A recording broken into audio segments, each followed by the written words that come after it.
I pledge allegiance to the flag of the United States of America and to the republic for which it stands, one nation, under God, indivisible, with liberty and justice for all.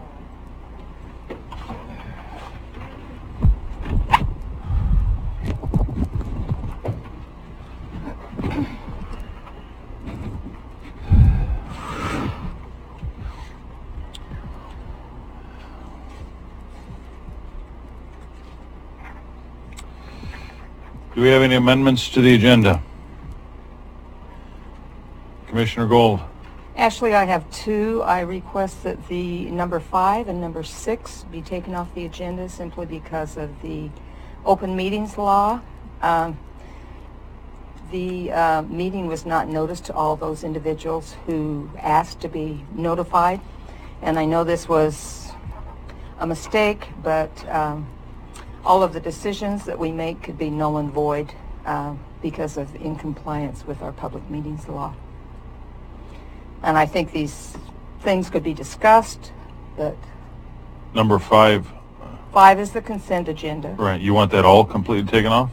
Well, if people want to discuss it, that would be fine, but as far as making a decision, I don't think we can do that because these decisions could be null and void.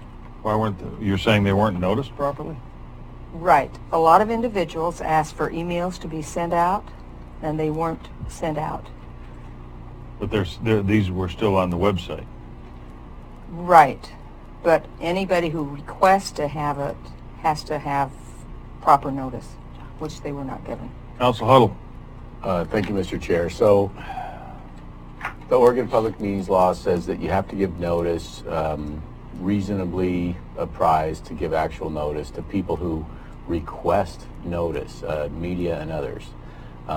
What happened was John Jesuit was gone. He's the one who usually puts out the notice, and when we had to put out this notice, we didn't have access to his email address system, so we put out a notice using another system that didn't have all the emails that people had sent to JJ to get the notice. When we heard about this yesterday, JJ issued a supplemental notice, and as you said, this was on the website. So the bottom line is we made reasonable attempts to give notice to everyone on the list who asked under these circumstances. So I think we can go forward, and I would, if the board chose to, someone could make the argument that Commissioner Gold is mentioning here that the notice didn't go out, but it actually did go out. It just went out yesterday instead of Friday. So again, if someone wants to make an argument, there's a chance that they could, but I think we would prevail that we gave notice per the public meetings law. Yeah, and my only concern is this is not an emergency.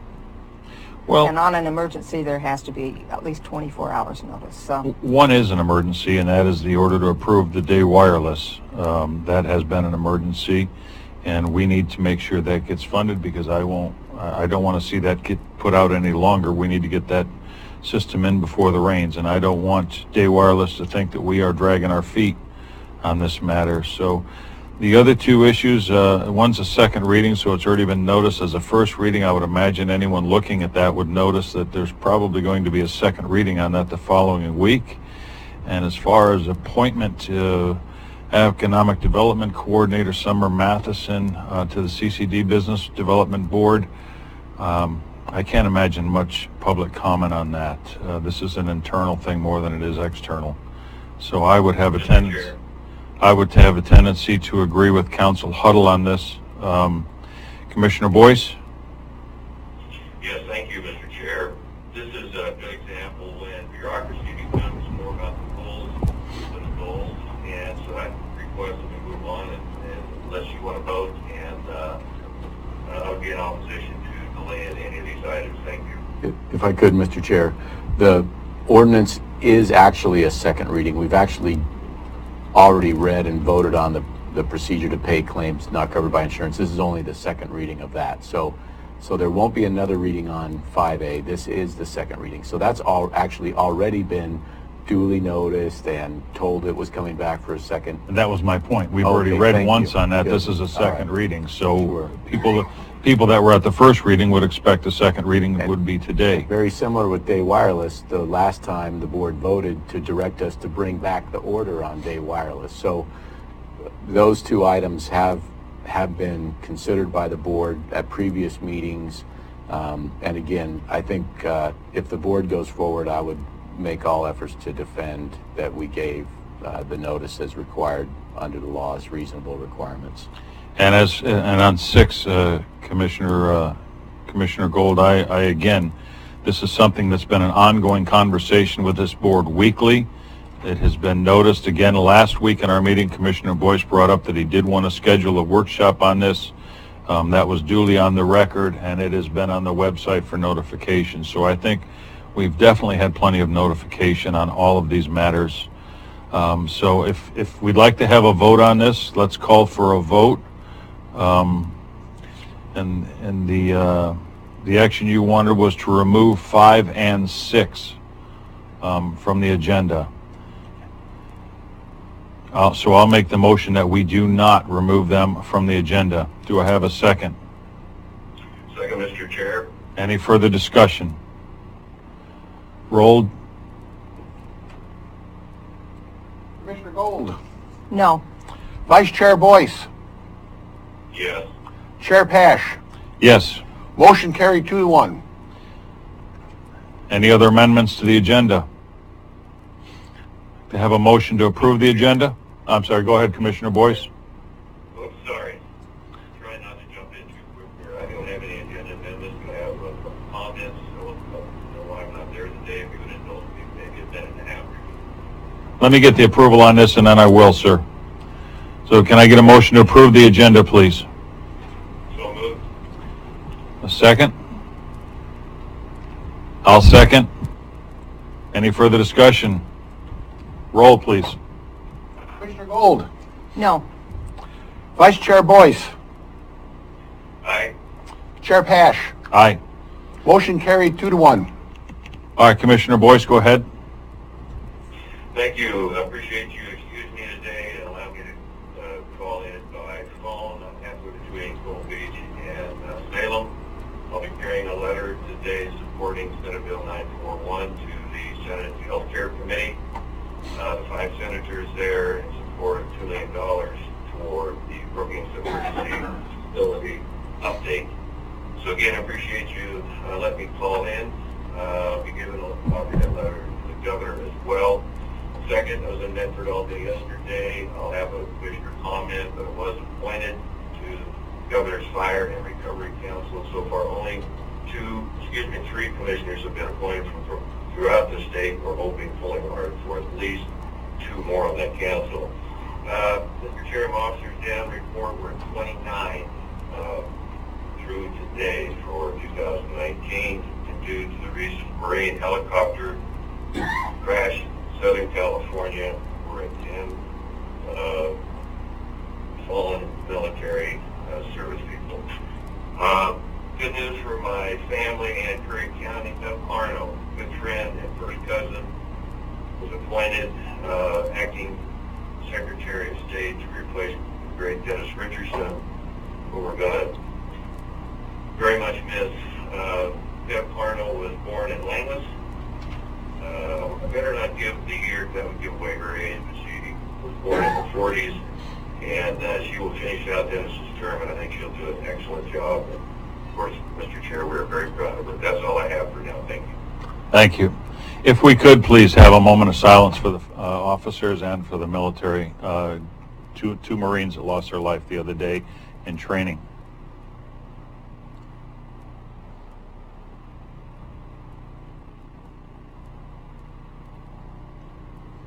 All right, thank you. Back on record. If you would also wouldn't mind silencing any cell phones that are on, put them on silence or vibrate, please. That would be greatly appreciated. We have a large group here, and so I'm going to let everyone know we are going to kind of adhere to the 3-minute rule today. So I would ask you to all bear with me as I get through some of these. Ms. Rowe, you have the floor.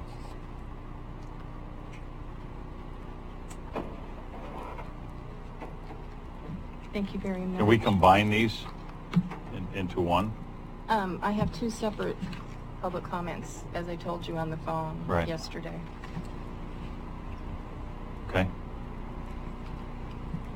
And before I start, I would like to say that the speakers are on in the hall, but you can't hear them. I mean, you'd have to be standing right there with your ear right up to the speaker. So maybe we can get IT to come out and turn the speakers up for out there. I'm not sure. Can you hear them better now, Summer? No? I'm going to work the volume knob. Can you continue? I'll Yeah, just continue give them a to thumbs talk up when you this. get it right. Go ahead. Anything, Sheriff? Any better? Any better? Any better?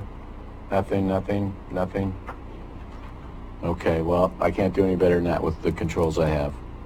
Here's Charles. Give us 1 second, folks.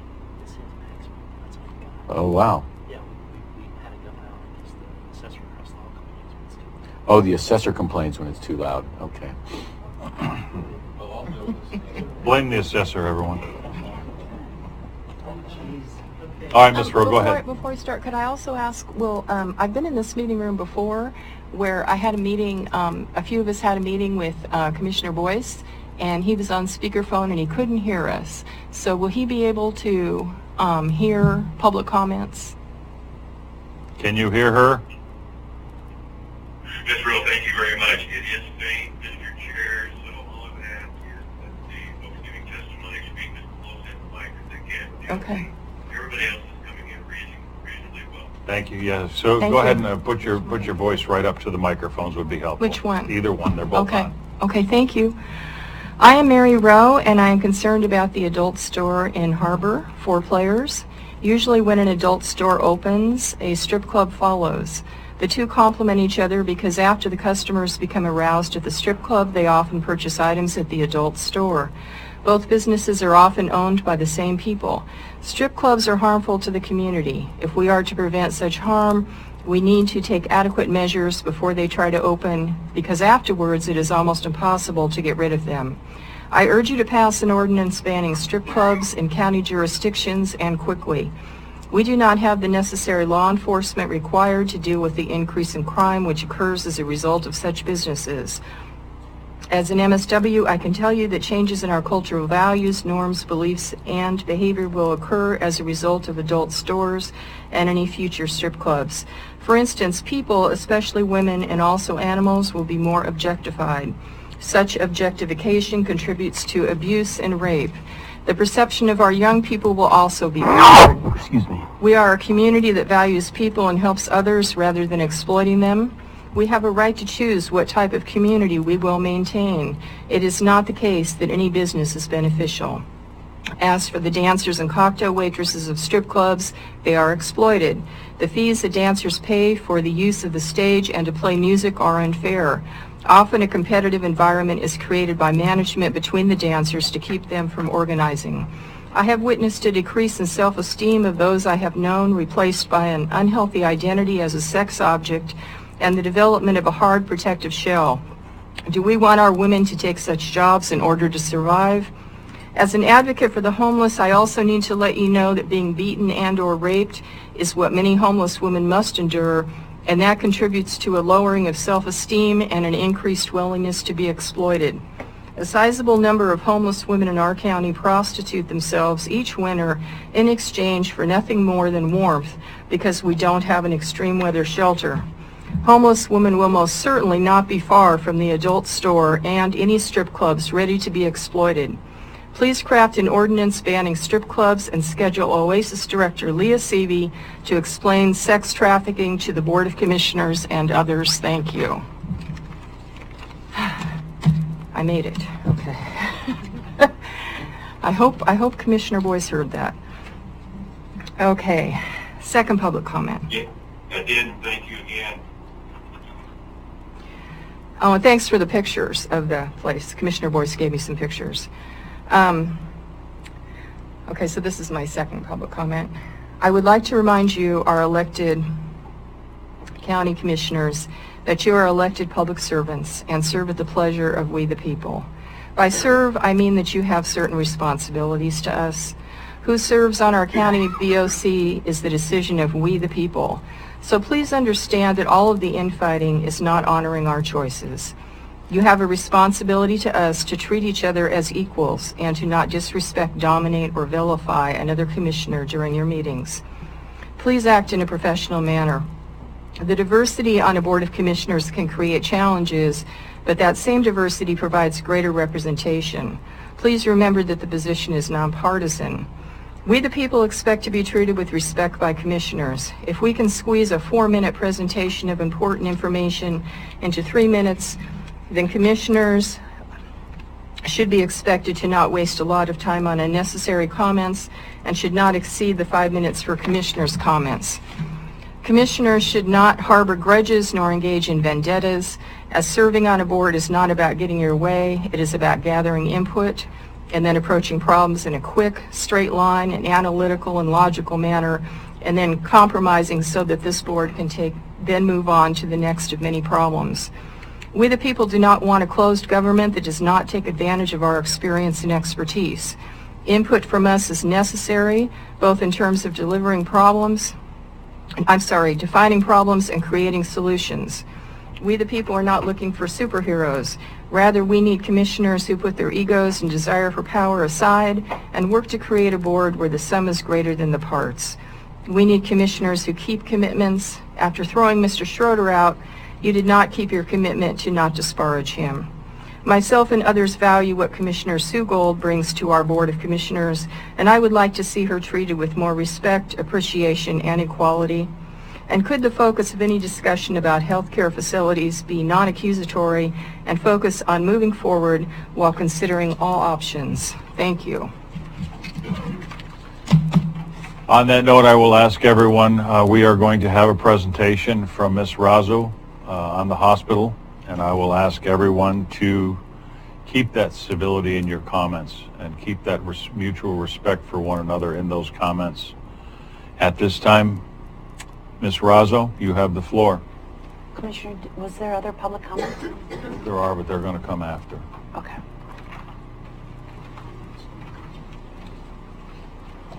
Commissioners, thank you for having me here today. My name is Ginny Razzo, and I'm the CEO for Curry Health Network. And Curry Health Network does business as Curry Health District. I just want to be clear about that. We're one and the same entity. It has been a long-standing strategic objective of Curry Health Network to open an emergency department in Brookings. In 2011, it opened Curry Medical Center and began providing walk-in services, also known as urgent care, and clinic appointments, with the goal of converting the emergency department in the future. In 2015, Curry Health Network was planning to open the emergency room in 2016. And although some have speculated that the opening of the ER was halted due to a failed annexation, this is simply not true. Curry Health Network had to stop the project at that time only because it did not have the cash reserves to complete that project. Since then, Curry Health Network has been improving its services and its financial position, ending in February with 46 days cash on hand. The road closure on between February 25th and March 9th had a significant financial impact on the network. In comparison with the prior 12-month average, patient volumes for the month of February declined in all service areas, resulting in a net loss of approximately $650,000. Total inpatient revenue was down 23% and outpatient revenue down 17%. While March financial data is not yet closed, we expect the gross revenue to be $1 million or 3.5% under budget and 1.7% below that of last March. This will cause a net revenue to be $580,000 lower than budget. During the time of the road closure, Curry Health Network planned 2 initiatives to support county residents and protect its financial position. The first was to open a shuttle service between Curry Medical Center in Brookings and Curry General Hospital. This plan was put on hold once the temporary road opened on March 9th. The second was to open an emergency department in Brookings as soon as possible. At this time, Curry Health Network continues to prepare to open an emergency department in Brookings, although no firm date has been established by the Board of Directors. In my update to public officials in March, I indicated that we hoped to have the emergency room open in April, but again, that was a target date we were working towards, and no firm date has been determined. I would like to address concerns expressed by some about the urgent care services being discontinued upon opening the ER in Brookings. When the emergency room in Brookings is opened, the network plans to make same-day appointments available to those needing non-emergent, non-urgent medical attention. This will prevent unnecessary visits to the emergency department and prevent a backlog for those who need emergent, urgent medical attention. Lastly, Curry Health Network Board of Directors at their meeting yesterday directed myself and the Chief Financial Officer to conduct a Phase 1 feasibility study to evaluate if federal and state regulations would allow such a satellite hospital to exist in Brookings, and to determine the network's debt capacity, meaning would we have the funds available to make that happen. While I'm here respectfully to keep the county commissioners apprised of current district business, I would like to make the members of the public aware that Curry Health Network is a form of local government, and its own board is tasked with the fiduciary responsibility of directing the district's business. While the district follows federal, state, and local laws, it is not governed by any entity such as the county or the city. Therefore, in order for the public to have their voices heard by the appropriate governing body, I would respectfully request that if there are any questions or comments about these or other topics, that the public please address them directly with the Curry Health Network Board of Directors at subsequent board meetings. Thank you very much. Ms. Rouzo, I appreciate your coming here this morning. As you can probably tell, we're going to have some comments.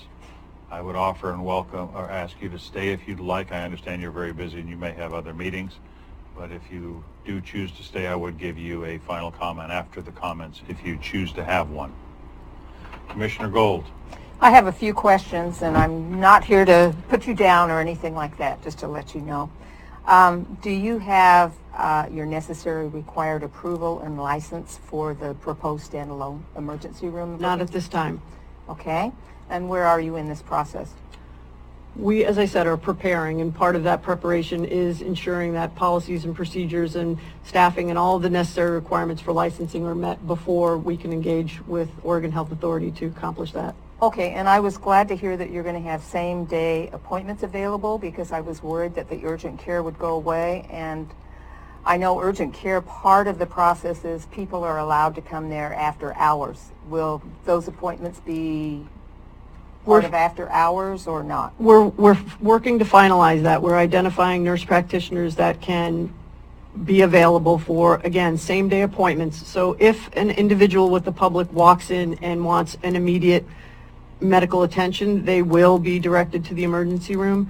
So I don't have the answers to the hours of operation for those same-day appointments at this time. Yeah, my main concern is that people would be using the ER as instead of urgent care, and that bothers me because the cost to those individuals would be much higher. And we have that exact situation here in Gold Beach when our clinics are closed and the only thing open is the emergency room. Unfortunately, across the country, emergency rooms serve in that capacity when everybody else closes. So I know, and therefore the patients have to, and insurance companies have to pay higher rates, and therefore the individual's rate, the insurance rates go up.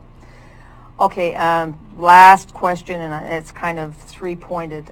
You stated in an email to me on 2/27/19 that if a patient opts to be transported to another facility for services that are offered by CHN, the patient would need to be discharged from CHN's care against medical advice and would need to arrange for transportation just as they do now. That's a quote in an email. Okay, so the questions following up to this: do you have documentation that ambulance transport will be available if patients are released against medical advice? So Sue, what I will tell you is we are working with the appropriate authorities to make sure that we follow all of the rules and regulations, and that's as far as I'm going to comment on that at this point in time. we will be compliant with all rules and regulations, and I will not speak on behalf of CalOR what they're required to do and how they propose to do that. So, Okay. yeah. So if a patient has to be transferred to a facility other than Curry General because of medical reasons, will they also have to sign out against medical advice? No, it would be no different than if you came to the emergency room here and had a heart attack or a stroke and we prepare transport. The insurance is billed just as, and it's a billable service to that patient. Nothing changes in that regard. Okay, and then my last part, and I'll cut my questions off, is could that patient have a choice where they would like to be transported to begin with? As I said, we're going to comply with all federal and state laws, and we're working with CalOR on those details today. Okay, great. Thank you. Thank you. I welcome you to stay until after comments if you choose to. Bill Farrell? Step up, Marine. My name is Bill Farrell. I live at 19366 Carpenterville Road for the last 22 years, and I've been here 26 years. Before I comment on Jenny Roslo's presentation, I want to say I've been on the board of VBA, Vietnam Veterans America, for 22 years, president 4.5 years, member of 3 other veterans organizations, 2 other 501c, and I've been on 2 city committees in the 26 years I've been here. I talk to a lot of people about health in this county. And I can only say, and I won't get into any details today, that no matter what you do down in Curry Medical Center, we're not going to vote for annexation, or not annexation, but providing real estate taxation to Curry Health Network, particularly when you can't tell us where we have the right to go to Center Coast over here. Now myself, I've had 2 instances at Curry General. I will never go back there, and 2 at Curry Medical Center. I will never go back there. And I know many people in the same boat that I am. So no matter what you do, it ain't going to work, particularly if we have no choice to go to any place but Curry Medical Center. I will not go. I will find somebody to drive me to Sutter Coast rather than go to Curry Medical Center. And I know I'm in a meeting, waiting for a meeting 2 days ago. 2 women in there, and with me, I got in the same conversation. Both said they would never come back to either one. Another person I'm on a committee with that had been looking into this situation, myself for 5 months, another person for 9 months. Same thing with that person with 3 people. It's not going to work with the present administration, and the reputation has been built here for the 26 years that I've been here, particularly the last 5 years. It's not going to work. I feel it's a waste of money to open one down there. There's a better solution, and I know we can find it. That's all I got. Thank you. It just really bothers me that she cannot answer whether we have to use Curry Medical Center or go to Sutter Coast. I don't understand. And I will not go to Curry Medical Center. All right, thank you, sir. David Barnes.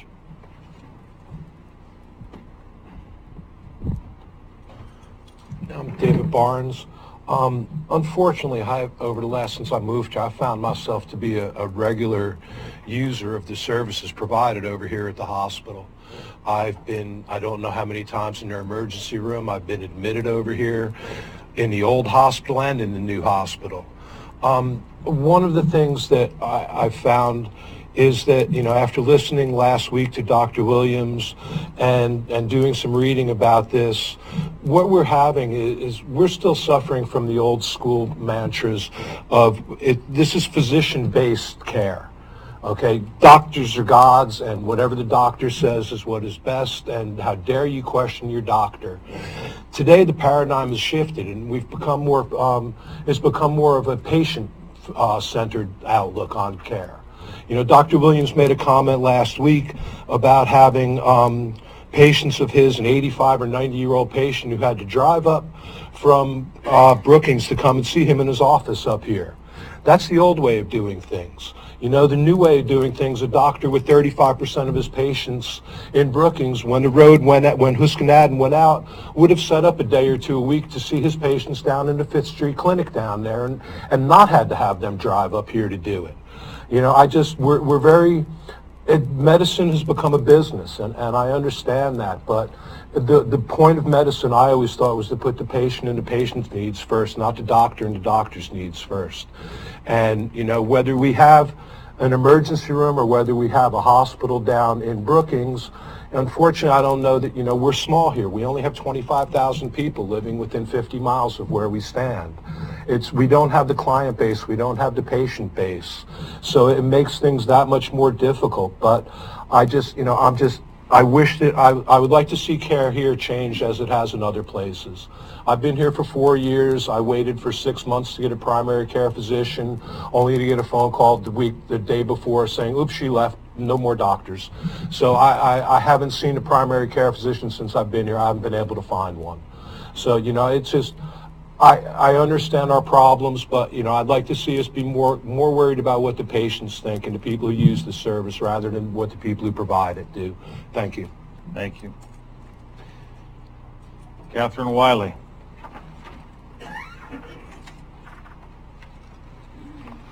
Good morning. Thank you for the opportunity to speak. I'm going to have to cut this because I did not realize that we were going to be so limited as far as time, which is a significant disappointment, particularly since I chair the South Curry Healthcare Alliance, and there have been disparaging and incorrect comments made. I'd like to, before I start, address what Ms. Razzo's comments were about addressing the board. Many of us, including Commissioner Gold, have addressed the board at many times and have never really received a response. It's ironic that I stand before a board intended to represent our entire county when 2/3 of our board have apparently already determined their decisions before even listening to the 2/3 of our county most severely impacted. That's South Curry County.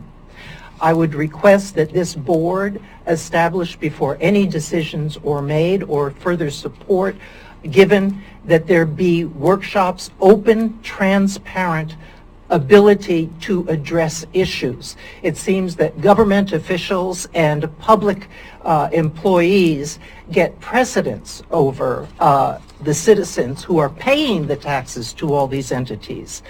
Oregon is a state which advocates for citizen involvement, inclusion, and transparency. None of that has occurred with anything that has gone on regarding the plans for a standalone emergency room in Brookings. The Oregon Health Authority's mission statement states, the mission of the Oregon Health Authority is helping people and communities to achieve optimum physical, mental, and social well-being through partnerships, prevention, and access to quality, affordable health care. That should be the goal of us all. Thirdly, the physician's oath is to do no harm, and I could go a lot further as far as what David Barnes said as far as a physician bragging about a 92-year-old driving up here to see him instead of offering to go down to see them. Curry Health Network and our local officials and public employees have documented disregard for many of these standards for decades. County commissioners and it goes back historically as far as political connections, and it would be my hope that even though Dr. Williams is your personal physician, and that was stressed along with your admiration for him and his services to you, that you would be objective in all of this and listen openly and objectively to others. There was a county commissioner who was also on the board of the Curry Health District who embezzled money and use that money to buy signs for their general obligation bond. There's been multiple subsequent support for other candidates for commissioner, including Dave Kitchen, who was a city councilman, who was directed to cease and desist using his bulldozer without permits when they were building the clinic that we had been told was a hospital, as well as Ron Hedenskog, and now you, Commissioner Posh. The views of doctors vary widely based on personal experiences, but people should look at the Oregon Medical Association's documentation of malpractice. I don't have time to read what's written about physicians currently employed with Curry General, but I suggest that people look up on the website to look at the malpractice incidents. Perhaps if the standards were higher regarding clinician employees, we could get further recruits and longer time. Is that my signal? Okay. I would appreciate an opportunity, since our organization has been trying for over 4 years to establish open, honest dialogue for what is best for all of us. If people want to talk about unifying our county, it is not South Curry that has been fighting unification. It has been the overt and covert refusal of a governmental entity, the Curry Health District, in establishing dialogue and moving forward together for what would be best for the entire county. Thank you.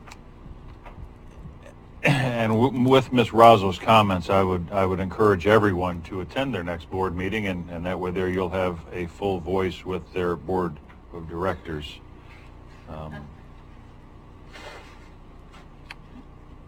Teresa Lawson.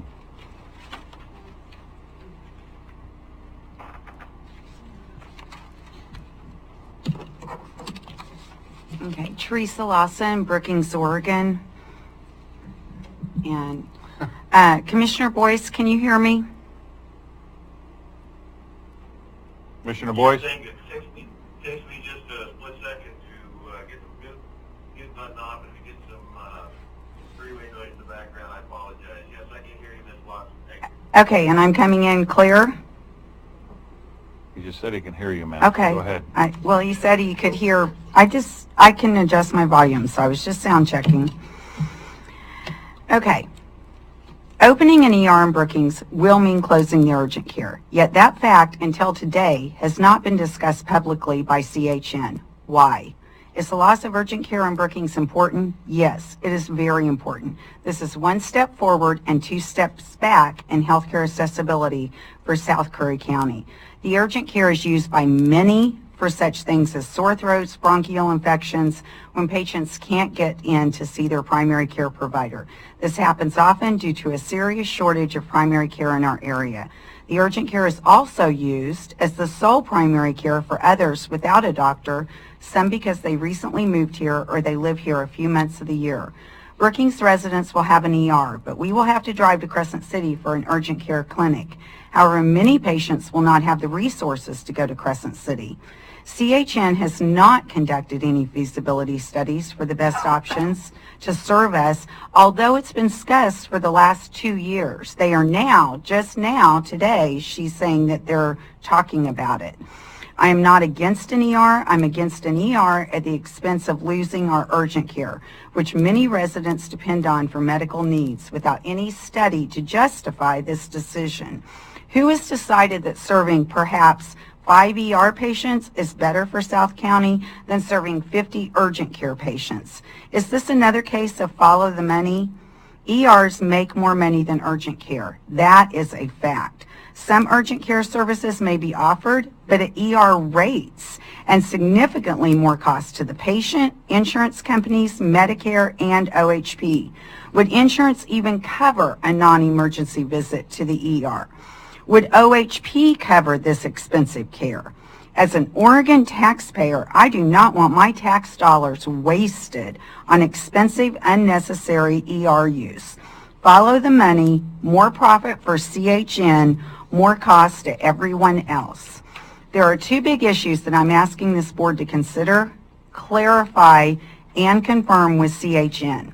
The fact that no feasibility study has been done, and yet somehow it was decided that opening an ER in Brookings and closing urgent care met our medical needs. Why has there been no transparency to the public with no urgent care and what that will mean for us? This was like a secret. The second issue is about cost and choice. Once a patient is transported to the Brookings ER and then requires transport to a hospital, if a patient has CalOR or other insurance, will the transport to either hospital, Sutter Coast, 25 miles away, or Curry General, 28 miles away, be covered in the same way? And she would not address that today. That has got, you cannot have a situation where a patient is in real serious medical need. They are in the ER in Brookings, and it's a matter of dollars for them to choose which hospital they go to. Last I heard, this is America, and we don't have socialized medicine. And I really, really want the commissioners to think about that. Would you want to be lying in an emergency room in Brookings and not have a choice? And you had to go to Curry General, because that's the way it sounds to me. Thank you. Maria Sudath.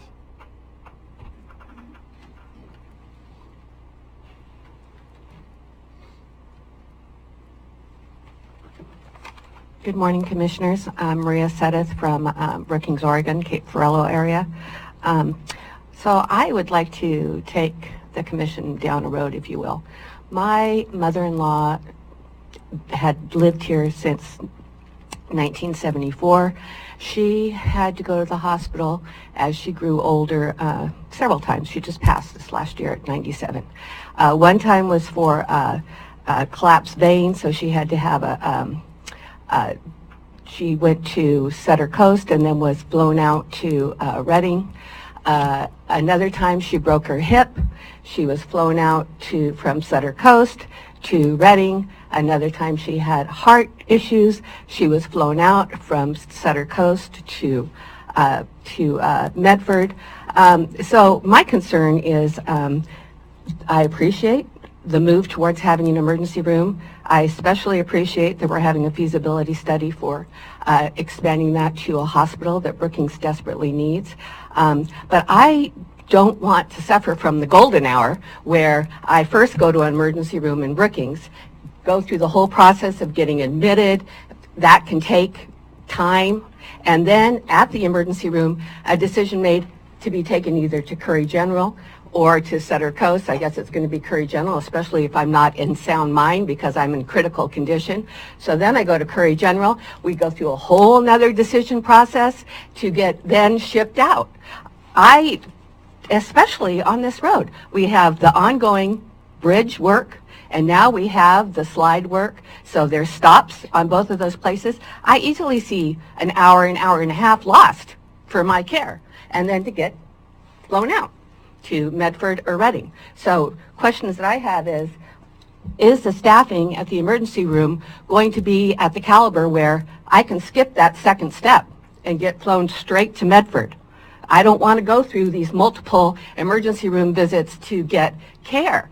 For my mother-in-law, that would have been dire to have Brookings and then Sutter Coast and then be shipped out to another hospital. So that would be one thing I'd really like to see addressed. Would the medical staff at Brookings be able to make the decision, no, they don't need to go to Curry General, they get flown straight out to Medford?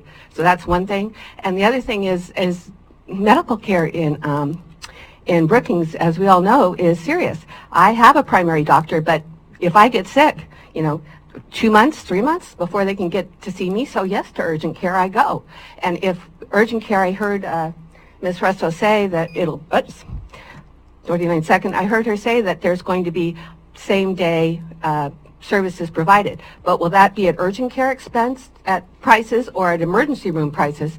Because that's how it is in Brookings. So thank you very much. Thank you. Ms. Runyon?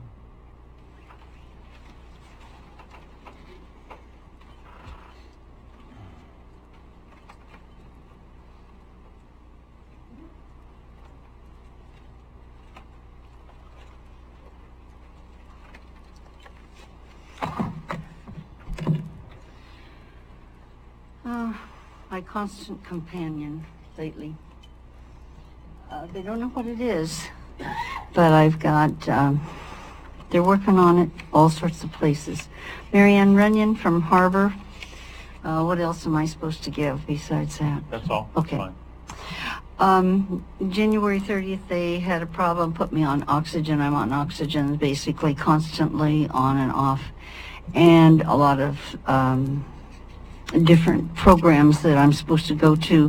One was to a colonoscopy that was to be done, and I don't know the second part. The colonoscopy is the bottom end, but the top end from the mouth down.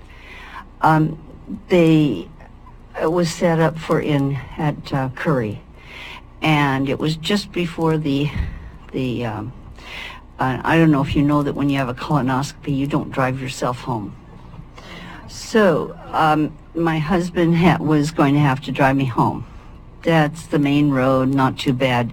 But then the slide came, so right away I made. They didn't know when it was going to be fixed. Instead of having it done up at Curry, I had him do it down at Sutter, and he's got a straight drive to drive home, not try to drive that Carpenterville Road, and he's not familiar with. But because of the straight road thing, I have a loyalty to Sutter Coast, not necessarily because they're better, but because it's easier to get there. It's easier for people to come and see me if I'm in the hospital. I was in the hospital there once for 5 days, had people come and visit me there. Whether they'd have gone up to Gold Beach or not, I don't know. Maybe they would have, but that would be nice. But it's a harder place to get to.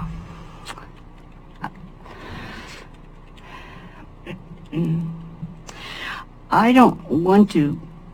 I would, if we had the satellite hospital in Brookings, I would go for the satellite hospital because we'd have that emergency room and we would have our hospital care there where they would make the decision. As the one person said, you don't have to go to another place to have a decision to be flown out someplace. From there, you could go immediately from the decision and be flown out, not wasting time going on up to Gold Beach for that decision. I've told my husband, and we end up with the ER, and I have to go straight to Gold Beach. You're not driving me, you're going to drive me down to Crescent City, and if I die on the way, it's my time. I'm 85 years old, I've got heart problems, I've got some problems with a stroke, and so I don't care. I'm not going to go for that distance. I go that and get theirs and go. If I survive that trip, then I'll go straight to where they say I should go. It's kind of like throwing the dice, but I'm not going to go with this, just an ER room. All right. Thank you, ma'am.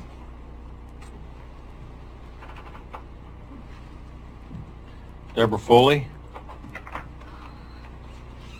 Hello, Deborah Foley from Brookings, Oregon. And some of my questions were already queried here as well. And by the way, you might want to put up a flashing light instead of your little auditory thing for people to symbolize their time is up, because some people's hearing. It's right in front of you. Is it? Oh, thank you. There you go. Point that out maybe right away too. Okay, so I'm not going to address the charges at urgent care versus it would be for an ER. When I went in for my allergic reaction, it was $150 for him to look at me and say, you're right, you have an acute, here's prescription, there you go. I don't know what my insurance is going to cover yet, but I don't know what it would cost if we had a standalone emergency room. So I'm curious about that from the woman who has the answers. And then stabilization and triage basically takes place with the ambulance crew, and so I'm curious. I would like to come to the board. I don't know what you guys do versus what else happens with her board, but I would like to come to that board and find out what kind of trained personnel they employ on the ambulance crew, whether they're first responders, as I was where I was from, or if we have EMT1s or EMT2s who are trained to actually do more on site, because you have that whole, talking about 10 miles up Carpenter Road, you have the time it takes for the ambulance to get up there, you're talking about your golden hour, there's time there. And then hopefully, if they're trained personnel, they can do much there. And then you have the trip down, and you have trip to either direction, Crescent City or here in Gold Beach. But that's time that's taken away also. And then if you're just dropped off at, the emergency room standalone in Brookings and then flown elsewhere, you're still using up more time. So I'm just thinking that I'd like to know if the personnel in the ambulance are qualified, that it doesn't, if standalone emergency room would just be a redundant stop that's, bringing in more income for somebody somehow, somewhere, that we just don't need to have. So, also my ingenious creative idea is that if we did have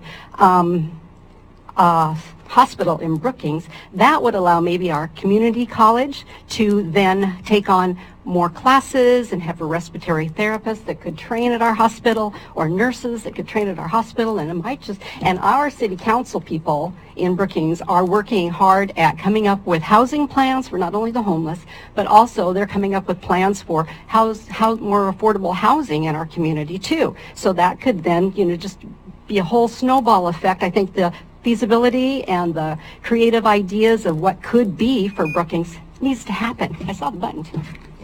Thank you. Judy Kaplan?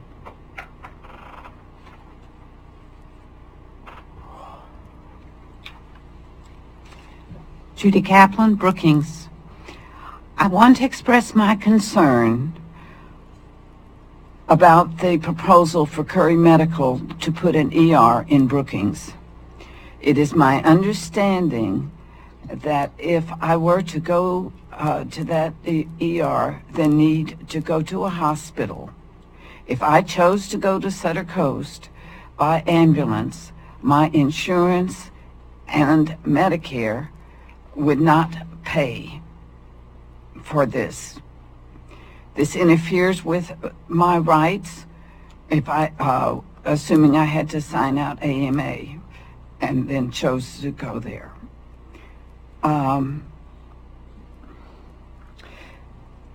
Incidentally, the distance to the hospital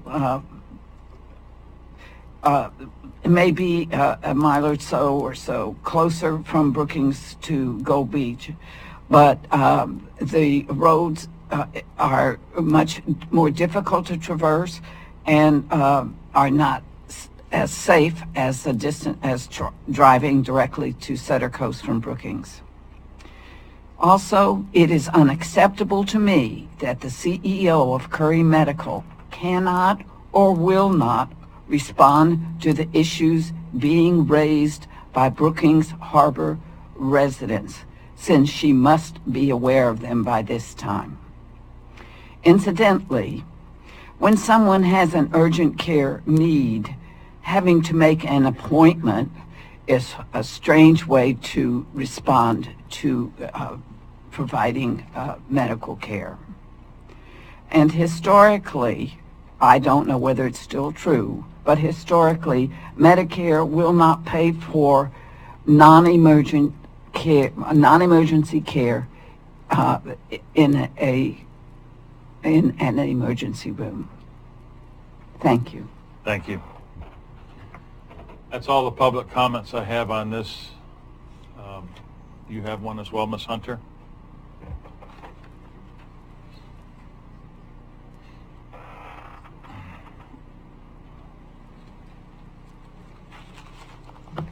My name is Connie Hunter. I live in South Curry County, and I'm here today to talk about a couple of things. Of course, it's going to be veterans related.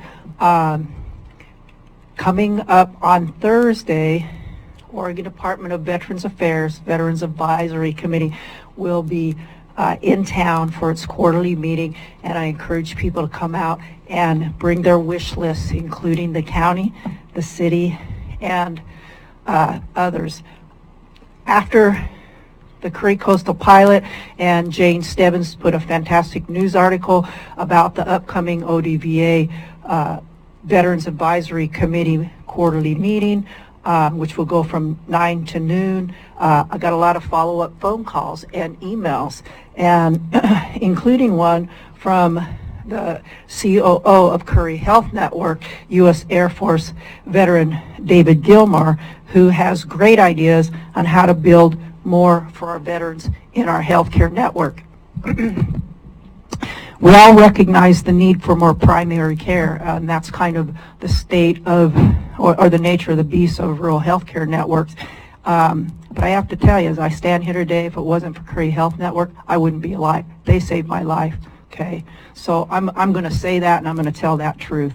But let's get back to the ODVA event.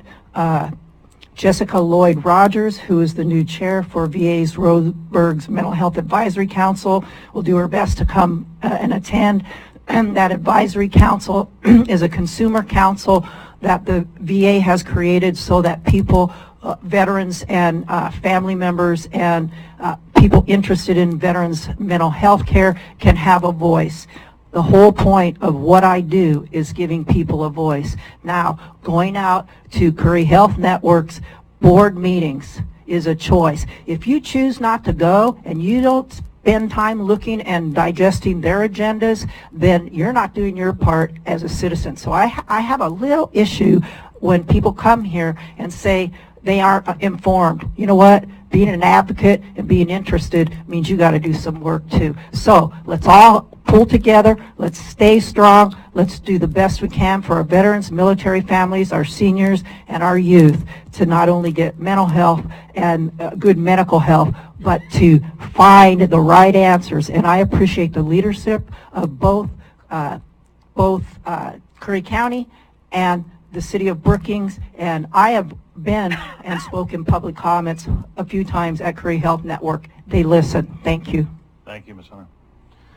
At this time, I'd like to ask Ms. Razzo if she would like to come back up and give any comments on the comments that were made, and it will be comments only, no questions to you, Ms. Razzo. Thank you.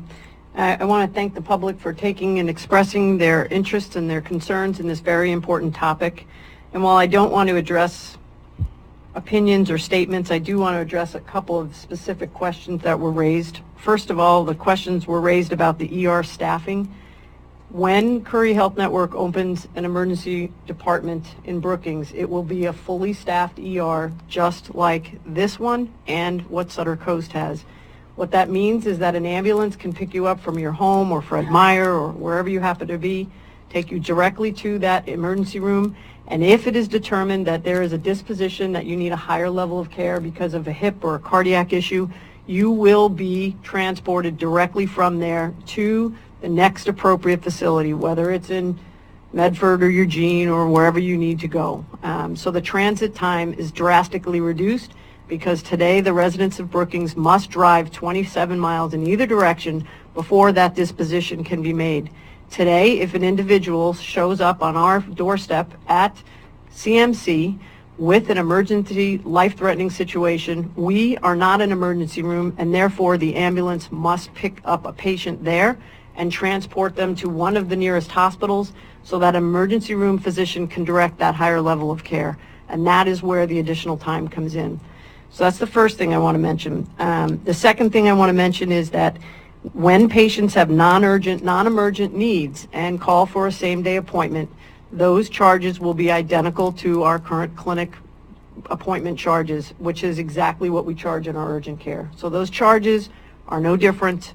I can't speak to what your insurance pays for or not based on the different settings, but that is what we're aiming to offer. Lastly, there are a lot of questions about ambulance transport, and I want to be clear, it is not that I do not want to answer those questions or that I'm hiding something.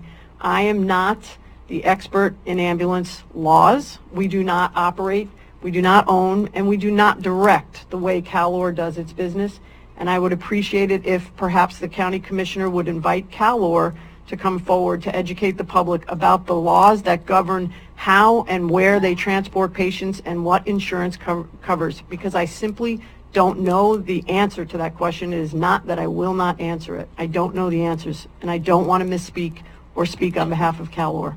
Thank you very much for having me today, and again, thank you very much for the public comments. Thank you. Mr. Chair. Commissioner Boyce? Thank you. Very, very important discussion. I need a few minutes. Is now acceptable to the board? Yes. Thank you. I appreciate the testimony from everybody very much, and I've learned a lot. Ms. Wiley mentioned unity in the county. Ernal saying that's a mystery wrapped in a riddle covered by an enigma. And so it is, however, nice to hear her mention that, and I think it is a goal that each and every one of us have to have. I'd like to read the letter and ask the public to listen carefully that I'll be submitting to the governor today to be clear that it is only from one commissioner. Subject to your approval, Mr. Chair. Go ahead. And it's on one page. Thank you. First of all, Representative Brock Smith and Oregon Senator Byrd have done an excellent job. This letter is dated today. To the Oregon Senate Healthcare Committee. RE appropriations for the benefit of Curry Health District in the South County Emergency Room Facility. Dear Senators, I write with great concern for the safety and welfare of the citizens of Curry County and our second largest employer, Curry Health Network. While Curry County is proud of our new hospital, we do need support to implement the long-planned emergency room at the DHN facility in the city of Brookings. The Highway 101 slide, on top of other natural disasters in the last decade, have highlighted the urgency to secure county-wide infrastructure for emergency healthcare services and beyond what is currently available with the hospital in Gold Beach and the urgent care clinic at Curry Medical Center in Brookings. Examples: in 2011, a tsunami hit the Brookings Harbor Port. In 2015, a massive sinkhole formed across Highway 101 in Harbor that impaired travel access to the Southern Coast Hospitals in the south. And in 2017, the Central Bar Fire created a healthcare crisis for many with further limited access. In late February, Curry County 2019 Highway 101 collapse disabled the medical and emergency transportation services available between the southern part of the county and our main hospital. With a median age of 56, this left critical emergency medical care for citizens unable to reach the hospitals in Gold Beach or Crescent City for emergency conditions. I'll remind the senators today, Mr. Chair, no city or county in Oregon has been subjected to more infrastructure damage and therefore impaired access to emergency services in Brookings, Oregon, Brookings Harbor.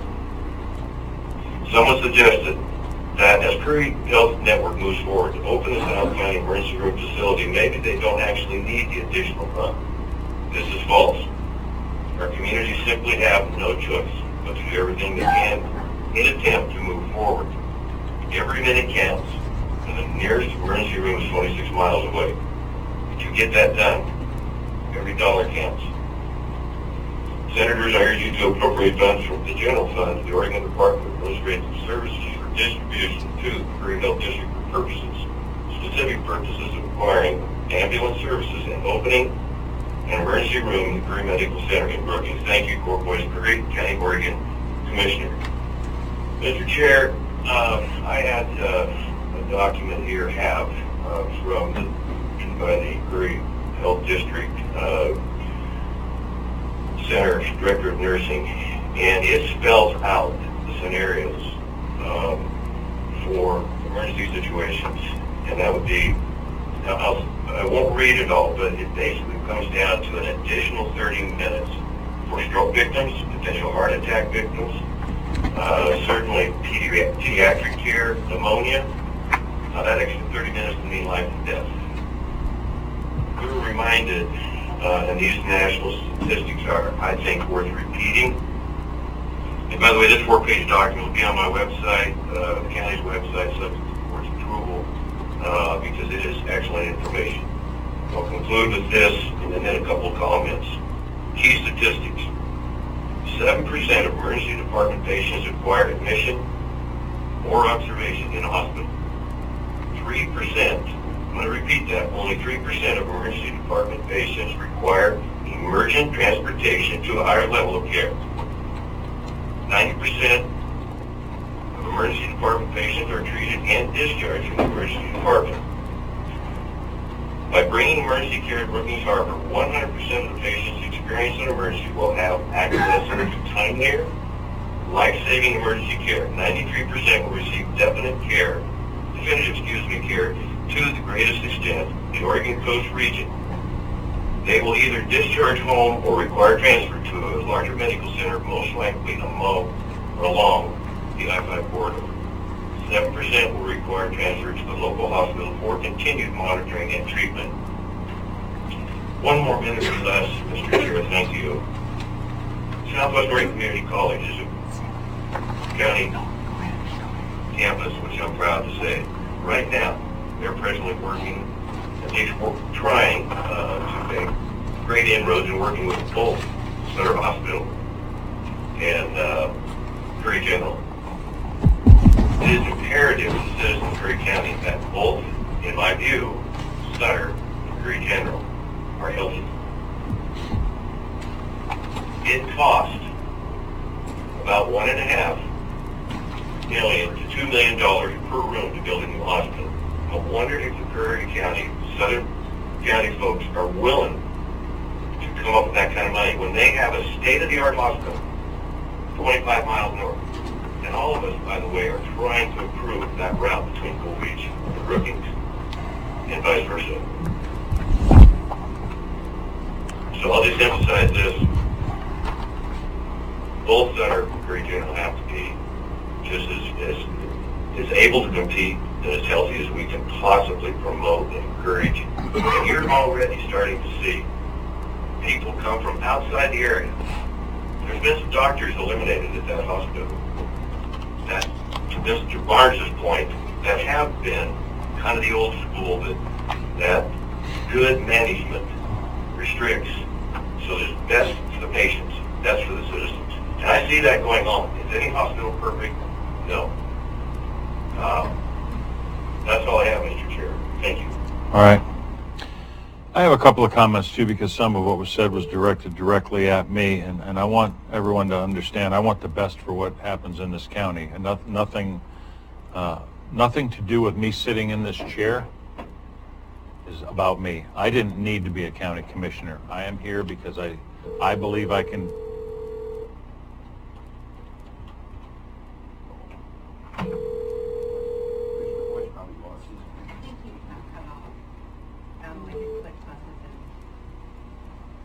Hello?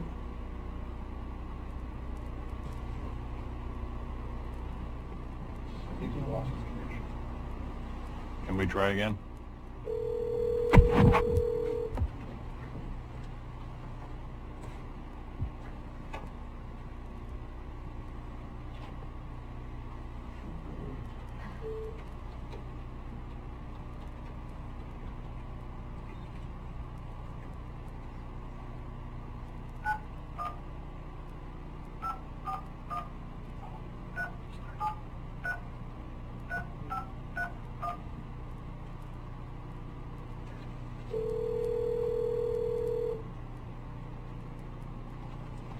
Come back on, thank you.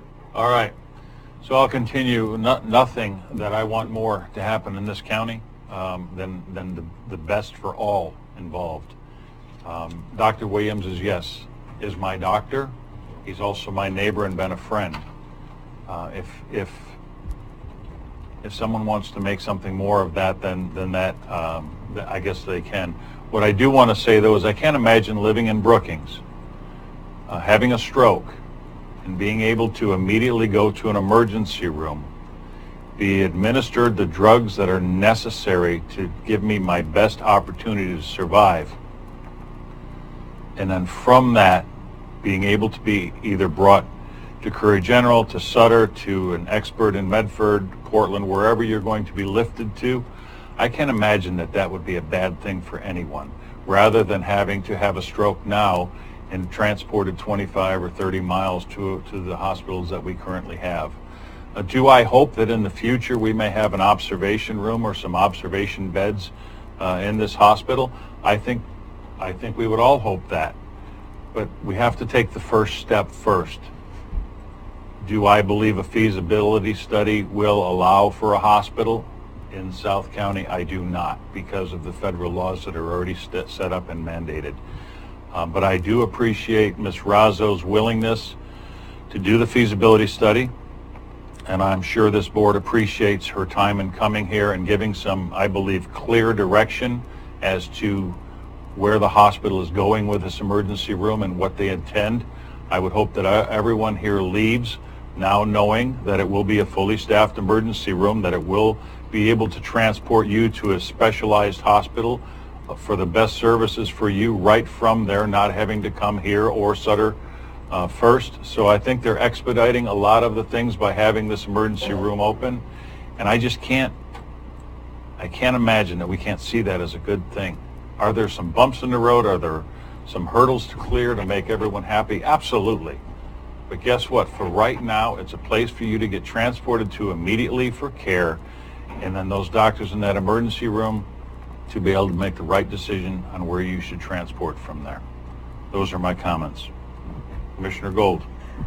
This is related to healthcare, and I received this email, Monday? I don't know this individual, but he's a member of the Port Orford City Council, John Rohrbach, and I said, do you want me to read this letter?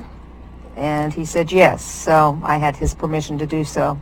It says, Commissioner Gold, as a city councilor, I worked with the Curry Health Network Board and CEO Razzo to try to establish a community health network dialogue. The city arranged for the board to use our city council chambers once a month to field questions from and to update the community with regard to their plans. However, after making a presentation at a regular city council session where Ms. Razzo became quite frustrated by hard but simple questions from the public, the board decided only to meet in Port Orford quarterly. That was last summer. I do not believe they have returned since. They did hold meetings at the Port Orford Senior Center prior to that, but after Ms. Razzo spoke at the council meeting, the dialogue apparently ended. Many residents in the North County are aware we are getting shortchanged and that the health network views the South County as a cash cow. However, if a patient goes to the clinic in Port Orford for a broken toe, clinicians may determine that it needs to be x-rayed for blood clots. However, since there is no urgent care in Gold Beach, North County residents wind up paying the exorbitant cost of an emergency room visit up to $1,800. Personally, I find it odd that the Port Orford Clinic has for the past several years had an x-ray tech at the clinic only one day a week, and that the health network has instead sent physician specialists when what we need is conventional medical care. Dr. Tom Pitchford is a great guy and a great physician, but the patient load of the clinic is quite limited. I could go on, but I won't. I think you get the gist of it. It is my personal view that since ERs are being replaced across Oregon as they have been in California by urgent care units, that the reason for the Brookings ER should be explored. For one thing, urgent care facilities are much more patient, user, cost friendly. I'm interested in any possible changes to the health district that the commissioners may be looking at, even if it's dismantling the network. If I can reasonably see how this would help the North County and be assured that this would not interrupt or curtail the services currently available to us. In any case, this decision should be considered carefully. Thank you for your time and service. This is John Rohrbach, Port Orford, and he wanted this to be read into the record. So. All right, at this time, we're going to take a 10-minute recess. All right, we are back on the record. It is 10:25. We're going to continue with two more comments right now. Gordon Clay.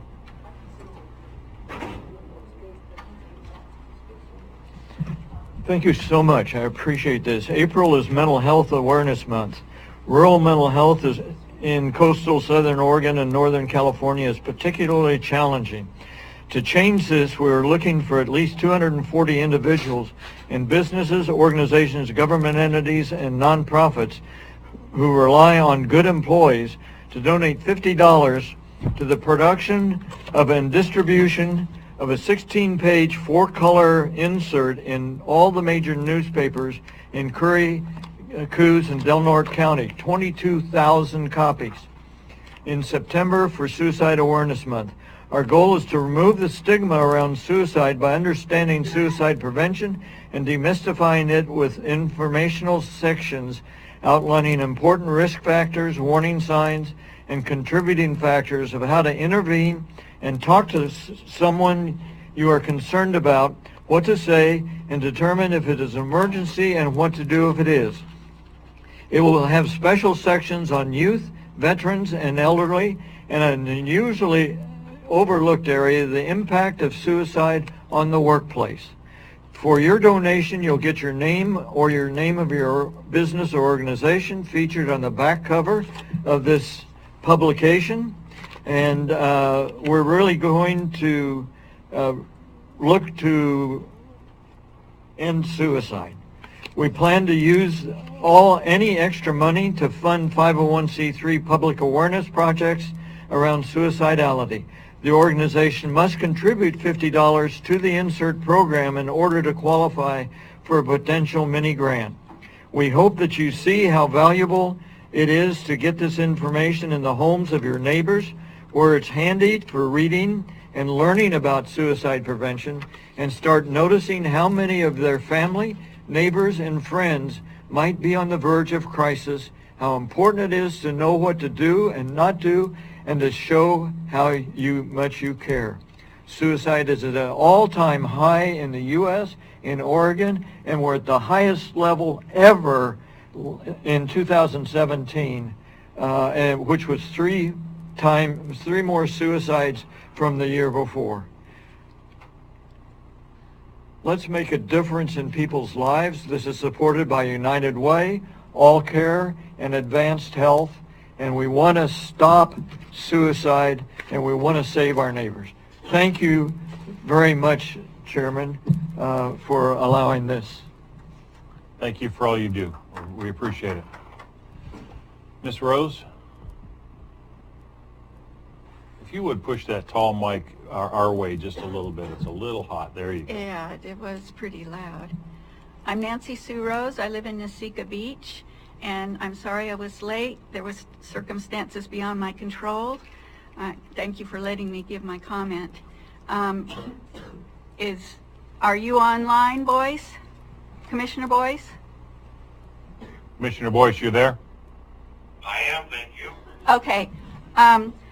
I don't know what was said before since I came in late about the adult store, but when you talked about Miss Early speaking, and she did speak very, very eloquently 2 years ago about a strip club coming in to South County, and I definitely agree with her on that's probably not a good place for our community standards.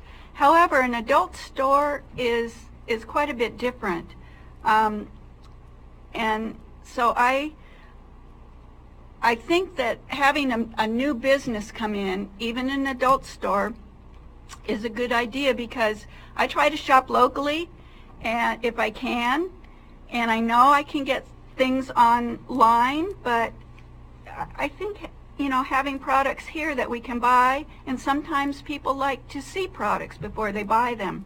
And so I think we need local businesses in many areas, and I hope the Commission does not work on getting this new business out of Harbor. And thank you for listening. Thank you. Thank you, Ms. Rose.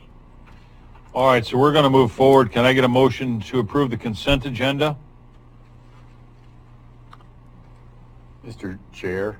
Yes. Could you read by title the items on the consent agenda? Correctly, on motion, I will set to approve the consent agenda. Stand by, Commissioner Boyce. Commissioner Boyce, stand by. Council Huddle wants me to individually read them off, so I shall do that. Yeah, just read them all at the same time. Consent agenda A, ordinance, second reading, procedure to pay claims not covered by our insurance. B, order approving cooperative procurement with Day Wireless for emergency communications facility replacement and service. And C, appointment of Economic Development Coordinator Summer Matheson to CCD Business Development Board. Thank you. May I have a motion to approve that, please? I'll make that motion, Mr. Chair. Do I have a second? I'll second that. Any further comments? Roll, please. Commissioner Gold. Aye. Vice Chair Boyce. Yes. Commissioner Pash. Aye. Motion carried unanimously. Okay, number 6 is the scheduled SASO workshop. Mr. Barnes has a comment for that.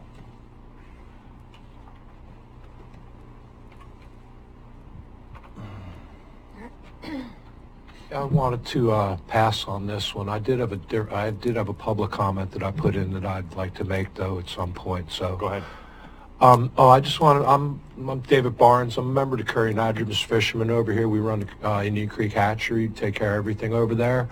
Coming up, I believe not next week, but the week after, I believe it is the 16th and 17th, and then again the 23rd and the 25th of April. I will send you an email on it. But Curry and Adams Fishermen, along with the South Coast Fishermen, come out and help out ODFW. We have what we call Real Fishing Days up at Arizona Pond, where every third grader in Curry County gets to come up and learn how to trout fish. And ODFW stocks the pond up there with 1,000 fish or more. And for 4 days, each of the kids comes out. They get a fisherman, many who are fishing instructors certified by ODFW. But they come out and all the kids learn how to fish. And if you haven't been there before, I mean, it is the days where you get paid for all of the crap that you get sitting up here, all of the time that you put in mucking fish tanks and doing all the work, to see the little kids' smiles on those days. Many of them catching their first fish ever. You know, it's a magical day. And if you can fit it into your schedules, like I said, I will send you over the email when I get home with the dates on it. But if you can fit it into your schedules, I really hope that you can make it up there just to see what's happening. It's a great day for the kids. It's a great day for the people who are involved in it. And, you know, I'd like to invite you all personally to come up there and spend some time on those days. Thank you. Thank you. All right, so we're back to 6A, the workshop for SASO. Commissioner Boyce? Yeah, Mr. Chair, thank you. We've encouraged these people on both sides to be heard and to hopefully sit down at the table would be my vision and work out an agreement that is something that the voters might approve. I don't know if it needs to be beyond the Second Amendment preservation ordinance, or if it needs to be something beyond what the previous board back in 2016, the board's back, approved. But these, as I said last meeting, are good people. They need to be heard, and they're counting on us not to delay this or even give the appearance that we're indifferent or disinterested in this chair. Well, I'm not opposed to hearing. I have done some more research on this since we last spoke about it, and I've been given some Oregon law on this, and I do understand that the ORSs are pretty clear that the counties cannot trump state law. So I think the uphill battle for this would not be to try and put it on a county vote. It would have to be a state vote. Because of the state laws. But if you'd like to see a workshop on this, I can't say I would be opposed to it, because I would hope that all groups, including our sheriff's department, would want to be involved in that conversation and hopefully can come up with some language. Like I said, we had a previous document that David Brock Smith had come up with that is currently in our ordinance, so I don't know if they want to massage some words in that or look at that document and work with it as a starting point But I would be up for seeing a workshop on it. That's fine. So can I get a motion? Well, Mr. Chair, I want to have one more comment there. I just want the public to be encouraged to read the new bill that's kind of unsurfaced here. It's Senate Bill 978. And if people think that the SASO, Second Amendment Sanctuary Ordinance, is scary to some, the other side would tell you, please read what is coming down the pipe. So, it very well, let me put it this way, might have a chance to ask what that would do for rural Oregon and people's capacity, responsibility to protect themselves, to defend themselves, the public, their neighbors, etc. There is a lot of nervous folks out there, many of whom we represent. So, yes, I'd like to carry it on to a discussion workshop. I think it was 24th, I believe. Okay, so that's your motion, have a workshop on the 24th? Probably we should include in that an evening meeting, and that would be, I think we already mentioned a couple other issues that could come in on that workshop schedule. It would start at 5. The SASO, I'm recommending, Mr. Chair, go in the meeting schedule about 6 o'clock. I think we've already discussed the fact that we're not going to be having night meetings until the end of May. So I'm going to have to disagree with that simply because that would be going against our original agreement. Well, Mr. Chair, that's a week, if I may, that's a week before May. I was opposed to that.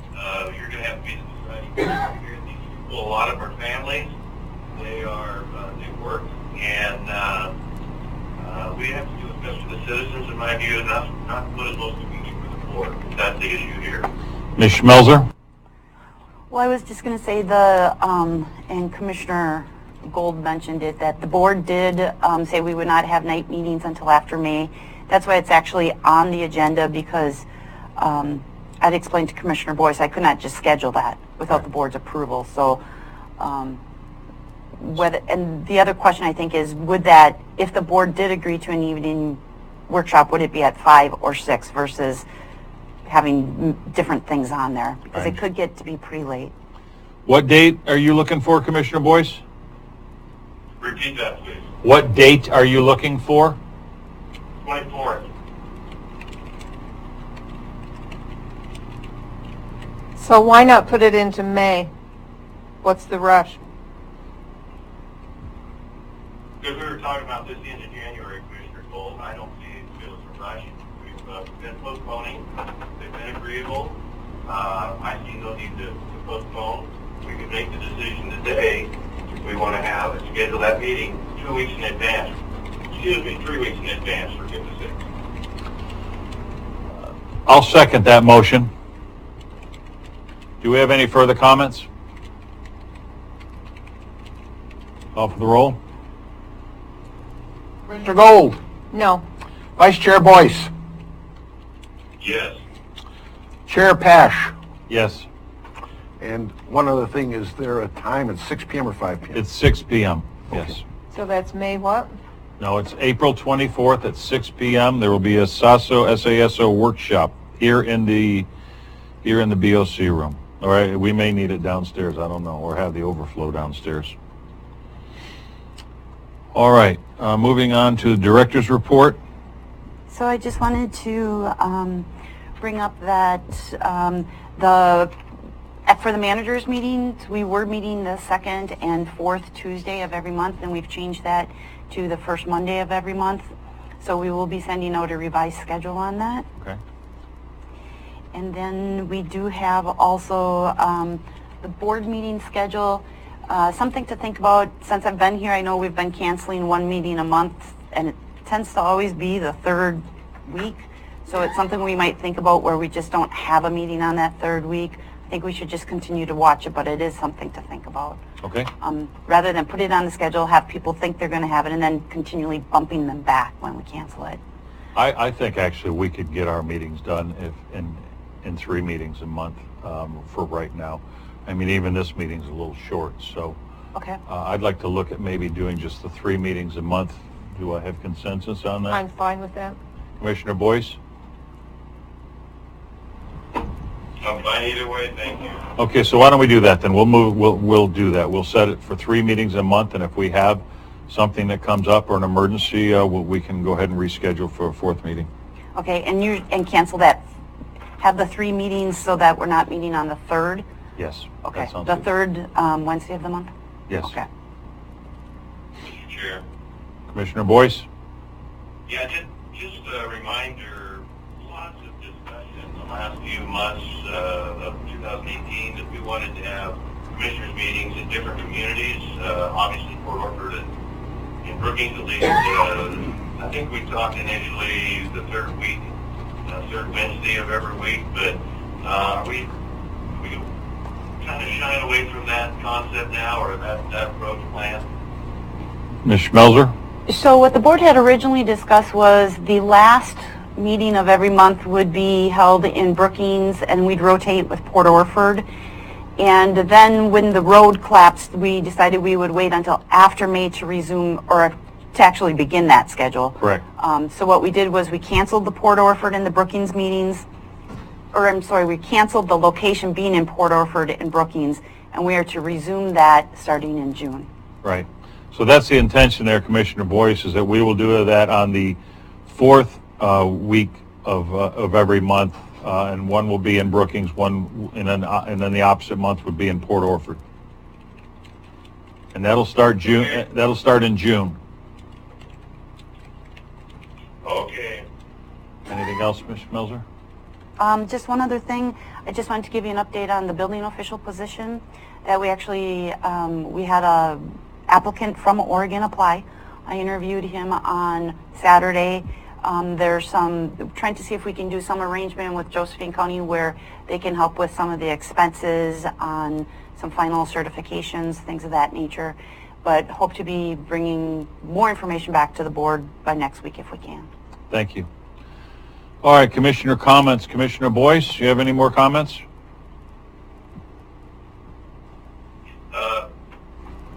None today, thank you. Commissioner Gold. I have a couple of comments. These are good things. I've been meeting with the school officials. One of the things that came out of SWAC, they now have 10 spaces for the nursing program, registered nursing program, instead of 5, which is a good thing. Up in Port Orford, I was blown away with them being the highest poverty city in Oregon, but yet they had the highest math scores in all of Oregon on their testing. That was in 2015. In 2017, they had the 2nd highest math scores in Oregon. So I'm going to be meeting with the superintendent in Brookings to talk about what did they do to get there. And I think this is entirely appropriate for commissioners to be doing this, to let them know. So I do have an appointment with the superintendent of Brookings on Friday, and I'll be discussing this. Also in Brookings, really good news, our robotics team took 1st in the state, and they will be going towards regionals and then hopefully nationals. So that's my report. Okay. My updates are, still like to talk about, hopefully we can get to, since you're having communications with the schools, about having that internship with county government and the possibility of getting that through this summer. And I'll be discussing that with the superintendents. Okay. And also the possibility of moving meetings to Thursdays. I don't know if we want to get that on as an agenda item for the future. A couple other small things. Bear with me one second, please. Mr. Byerland's continued work on this, on the Rogue River and the Coal Rivers hatchery shortfalls. I want to show you an email that I received the other day from him, and I won't read the email, but the headline on the email is, "It's alive." HB 2379 has not been killed in the House. It is now set for workshop, which means it is very alive that they are looking into this. And this is a bill that Mr. Byerland, along with Mr. Boyce, myself and Representative David Brock Smith have had heard. Mr. Barlin went up and testified several weeks ago on this bill at his own expense and time, and his expertise evidently was impressive enough to push this bill through. We do need to, and I think we're set to schedule a workshop for him in the coming weeks to discuss the amount of work that he has put into this. But this bill is moving through, and I'm really, really excited about that. And I believe that's all the comments I have. So at this time, we are going to adjourn this meeting and go into executive session. I think you need to say recess. Or recess this meeting. We're going to go into executive session ORS 192-6602D to deliberate with designated labor negotiators. So we are in recess. Mr. Chair, what time was that? 10:47.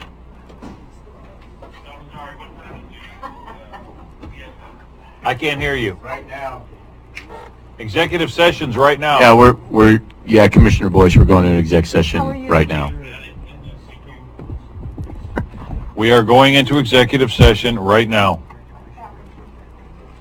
Oh, I'm just talking about robotics. Okay. Yeah. Do we have Julie Swift and? We don't have Julie, but I'll go grab the. Okay. State law says we need to be reimbursed if we want. Coming out of exec back into regular session. No, we're going to hold a regular session until after. Well, there. Oh, all right. Then let me do this. Well, I think there's going to be a problem, and the reason I say that is. One second. Oh, the reason I say that is once we come out, then we're in regular. Are we going to recess from regular and then go back into executive at 2 o'clock?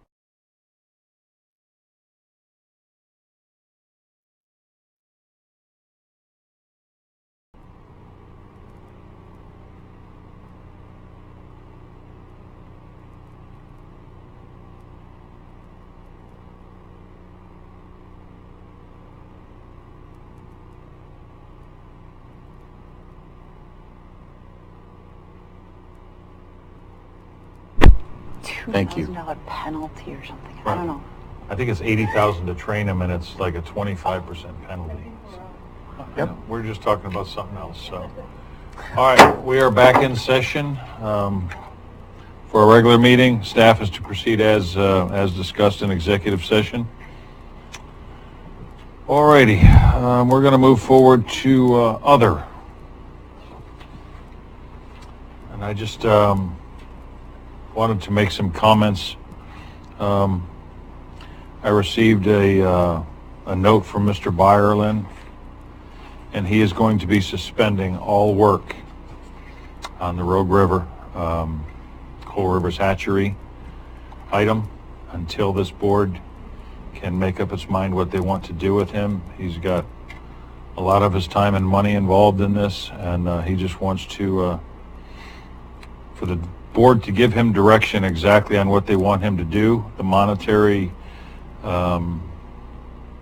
issues get faced, and his billing his expenses that he already has out to hopefully be reimbursed. I do not have an exact billing from him on everything.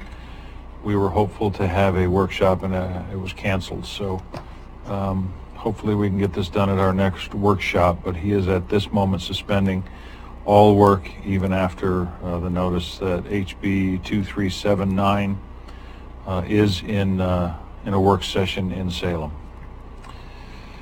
Another thing I wanted to comment about, and I'd like the board to comment about, is the meeting we had in Brookings the other day with the college and the city council down in Brookings. And my big concern there is we provide 1/3 of the funding for the college through the district. Basically 1/3, roughly 1/3 of the funding for the college through the district. And our board, the board of directors, is not in equality with that.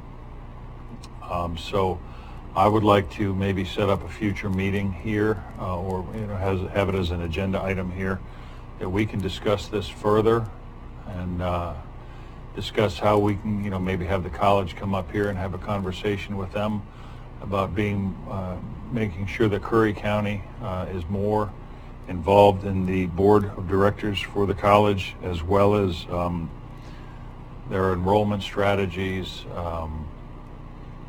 educational strategies, those kind of things. I think that Curry County needs to have a little larger voice in this, and I would recommend that we have a meeting up here for that. I do know that a lot of the money, I can't say an exact amount, goes north. It doesn't just stay in this county. And that's a concern of mine, is this money that Curry County is putting into this school doesn't even stay in our county. So these are all things I'm not being confrontational about any of this. I just think it's something that we should sit and talk about. Should we have a workshop on that? Sure, workshop on that, or have it at a general meeting? I would guess probably a workshop would be best. I would think a workshop is best, so you can actually sit there and engage with them and ask questions, and because at that point you're really not looking for a decision on anything, you're just looking to have that conversation. Right. And it was a grave concern of the city council in Brookings the other day that our voice is not being heard on that board. The amount of money that Curry County puts into that, into the district, as well as our lack of voice in their curriculum. So I think those are things that I would like to have a workshop on. Isn't there at least one person on the board from Curry County? I believe there is. Jackie Crooks? No, she's on ESD, sorry. I believe I'm not even sure how many members are on that board, but, again, I think if we give 1/3 of the money, we should have 1/3 of the seats on that board at a minimum, and definitely. Is that of the total money? Basically, yes. We give 1.5 of the 4 point some for the special district. Okay, out of the entire amount of money that they get, we give more, a third of it? Yes. Okay.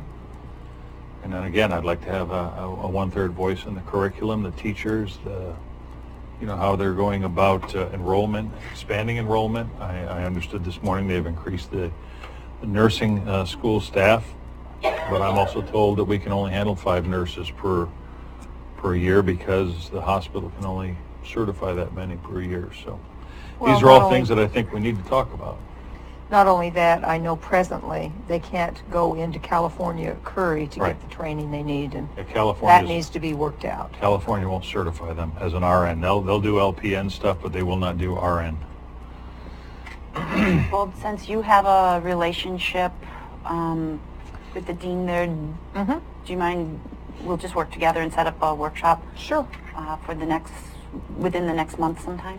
Okay. And the ladies that were there the other day, at the workshop that I attended down in Brookings the other night, if we could have them there as well, they were very That was Patty Scott? I'm not sure. I read something in the newspaper, Patty Scott, and she's the dean, the overall dean, up in Coos Bay. If she could come down again, she was really knowledgeable and seemed a little more malleable to work on some of this stuff. And I would like it so it's not confrontational in any way. I think it should be informational, and just maybe ask some questions, because I think it's important that they know we want to work with them, not against them. I thought the meeting in Brookings the other night, Commissioner Boyce and I were both there. I thought it was very good, very well done, and there was no confrontation at all. It was just a question and answer session, and it turned out wonderful. And that actually inspired me to come up here and ask this board to expound on that some. So I just think it's going to be a good thing. Just want to be sure that we're on the same page. Okay, so I will, if you give me a date, I will get with both those individuals. Thank you. All right, and the only other thing I had is going after our deputy stealers. We need to research that and find out how far back we can go on that. What the amounts are. I know I asked Sheriff Ward, and I don't remember. I think he told me it was $80,000 or $100,000 to basically get a deputy in a car on the highway. And I know there's only a percentage of that we can go back after, but I would like to move forward on that. Anyone else have anything else? Brenda will not be here next week. She got called away on a family issue, so. Well, we'll just make you do double time. All right, this meeting's adjourned.